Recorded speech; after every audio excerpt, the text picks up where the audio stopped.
Hello singers, welcome to the 5th episode of Voice Tutorials with Tim. Wow, episode 5, you probably didn't know there was an episode 4, because it's been, I think, 9 months since I dropped episode 4. Well, what's been going on? I have been venturing into new musical territory, breaking from the classical foundation that I had been studying on for many years, and I have spent the last 8 months working with some fantastic jazz vocalists. And so today I want to share with you a few of the things that I've been learning about transitioning from a classical foundation to a popular bass. And I'm going to sing for you 2 selections, and then we'll compare them and talk about the differences a little bit. And before I do that, I just want to say that I think about these different voice productions almost as different instruments. It's a bit like an acoustic guitar versus an electric guitar. And if you know any guitarists, they will tell you that the technique and the potential sounds that you can get out of each instrument are very different. And I think it's much the same with the voice. In popular music, the voice, like the electric guitar, is amplified. And so that opens up a whole new world of aural possibility. Any classical approaches are probably formulated with the idea of getting your voice to the back of the cathedral, to the back of the theater, getting yourself heard over the orchestra without any amplification. So that being said, let's jump right in. We're going to start with Hallelujah by Leonard Cohen.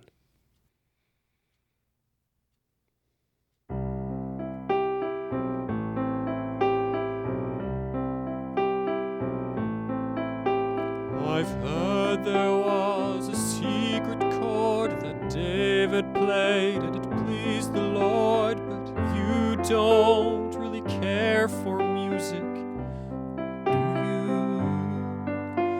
It goes like this: the 4th, the 5th, the minor fall and the major lift, the baffled king composing hallelujah. Hallelujah, hallelujah, hallelujah, hallelujah.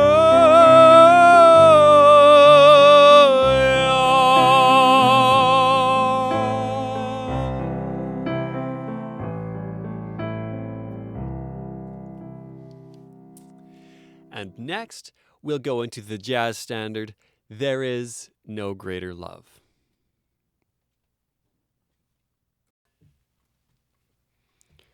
There is no greater love than what I feel for you, and no greater love, and no heart so true.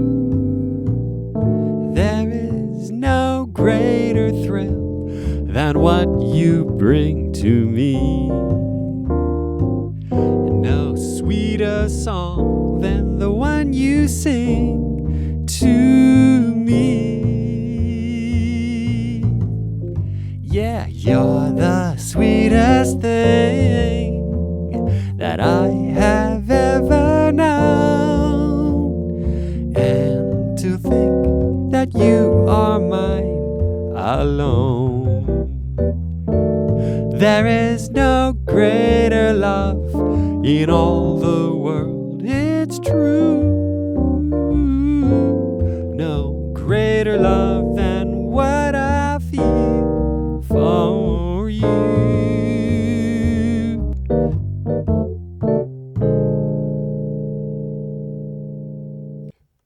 Wow, singing those 2 contrasting styles back to back is still a bit of a challenge for me. But I do think that we'll see enough differences in there to make it worth our while to take a look at some of them. I want you to pay attention to the face shape, the eyes, eyebrows, cheeks, lips.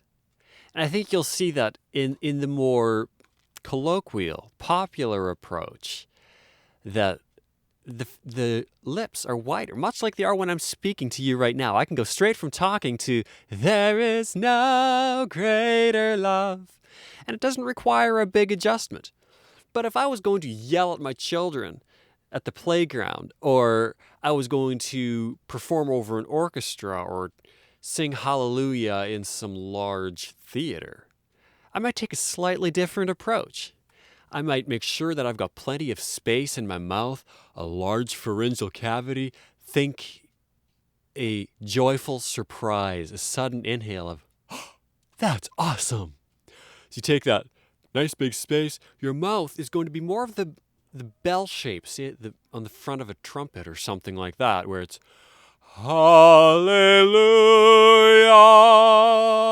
Hallelujah. So you see that difference right there? It's substantial, but not just in the physical shape of your face and your body. So I think there you have some of the bigger things that I've been learning. It's the mindset switch, switching your mind from a large space to a small and intimate space, adjusting your mouth to be more colloquial, more on the level of speech. Used carefully, I don't want to talk about speech level singing, but the embouchure is closer to that of the level of speech. And then finally is just my big challenge with feeling guilty for not singing big enough. Always feeling like there's this big booming voice in there and I ought to just let it all roar. And there is a time for that. But when you're sitting in front of the fireplace with an intimate partner, that might not be the best time to let the big voice go. And so don't feel guilty for keeping it small, keeping it light.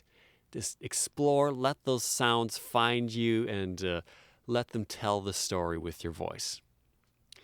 Thank you for watching today's video. If you liked it, hit the like button or subscribe to my channel on YouTube. Drop a comment. If you want to contact me, you can find me on my website, timpetka.com. You can contact me directly on there. You can also find the link to my Facebook or my Instagram and my YouTube channels.